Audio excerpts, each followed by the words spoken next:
Мы снова, друзья, на рыбалке. Снова я за оператора, Анжелика ловит. Тишина. Ветерка нету прям. Спокойствие такое. Попробовал на отводной, это окунь не хочет. Пару поклевок получил и все. Вон, плотвичку Анжелика потихоньку полавливает. Десяточек поймала. Что, клюет? Клювала. Мимо, да? Жаль.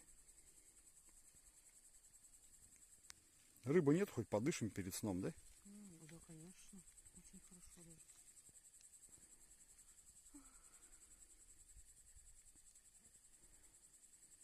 Рыба далеко, вот надо подальше идти. Надо сапоги одевать.